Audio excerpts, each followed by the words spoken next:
আপনি অনেক দিন ধরেই বিনোদন জগতে কাজ করছেন, কিন্তু হঠাৎ করেই আপনার পরিচিতি ব্যাপকভাবে বেড়ে গেছে। এই বিষয়টি কেমন উপভোগ করছেন? এই প্রশ্নের অভিনেত্রী জবাব দেন, এটি আমার জন্য সত্যিই আনন্দের, কারণ বড় পর্দায় সিনেমাটি দেখে অনেকেই পজিটিভ প্রতিক্রিয়া জানাচ্ছেন এবং কাজটি নিয়ে প্রশংসা করছেন, যা আমাকে অনেক বেশি আনন্দ দিচ্ছে। তাদের এমন ভালোবাসা পেয়ে মনে হচ্ছে আমি আমার কঠিন পরিশ্রমের ফল পেয়েছি। সম্প্রতি বলিউডের সিনেমায় অভিনয় করেছেন আপনি। এটি আপনার অভিনয় ক্যারিয়ারকে কতটা বুস্ট আপ করবে বলে মনে করেন? আমি আশাবাদী একজন মানুষ, তবে পরিশ্রম করতে ভালোবাসি। এই সিনেমায় আমি রিহানা চরিত্রে অভিনয় করেছি, যেই চরিত্রের জন্য প্রথমে তারা ভারতীয় একজনকে ভাবেন। এরপর ভিসা জটিলতায় এমন একজনকে খুঁজছিলেন যিনি অস্ট্রেলিয়ার উচ্চারণে কথা বলতে পারেন, সঙ্গে ভাঙা ভাঙা হিন্দিও বলতে পারেন। তারপর অডিশনের খবর পেয়ে চরিত্রটির জন্য অনলাইনে আবেদন করি, কয়েক দফায় অনলাইনে অডিশন দিই। এরপর সামনাসামনি অডিশনের মাধ্যমে আমাকে চূড়ান্ত করা হয়।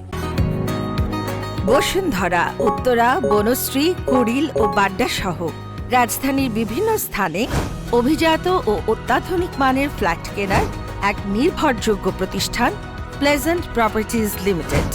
তাই আপনার স্বপ্নের আবাসনের জন্য আজই যোগাযোগ করুন।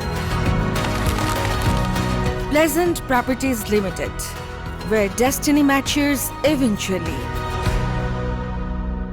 দেশের আর্টিস্টদের কিভাবে আন্তর্জাতিক প্ল্যাটফর্মগুলোয় কাজের সুযোগ বাড়াতে পারে বলে আপনি মনে করেন? বিশ্ববাজারে এখন কাজের বিশাল সুযোগ, কারণ পুরো দুনিয়া আপনার হাতের মুঠোয়। এখন কারোর সঙ্গে মিটিং করতে আপনাকে ভ্রমণ করতে হয় না। আপনি ঘরে বসেই পৃথিবীর এক প্রান্ত থেকে অন্য প্রান্তের মানুষের সঙ্গে কথা বলতে পারেন, তার সম্পর্কে জানতে পারেন। তাই আমি মনে করি দেশের আর্টিস্টদের আন্তর্জাতিক প্ল্যাটফর্মগুলোয় কাজের জন্য কমিউনিকেশন বাড়াতে হবে এবং অভিনয়ে ধারাবাহিকতা ও লক্ষ্য নির্দিষ্ট করে কাজে এগিয়ে যেতে হবে। বলিউডে কাজ করলেন, এবার হলিউডে কাজের পরিকল্পনা আছে? আমার কাছে বলিউড, হলিউড এবং আমাদের ঢালিউড ইন্ডাস্ট্রি নিয়ে আলাদা কোনো পরিকল্পনা নেই। সবকিছুই নির্ভর করে নির্মাতা ও গল্পের উপর। যেখানেই ব্যাটে বলে হবে, আমি অভিনয় করার জন্য প্রস্তুত আছি।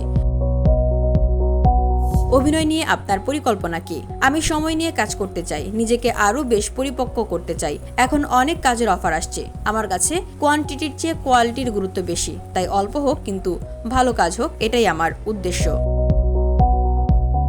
VOD Bangla news desk.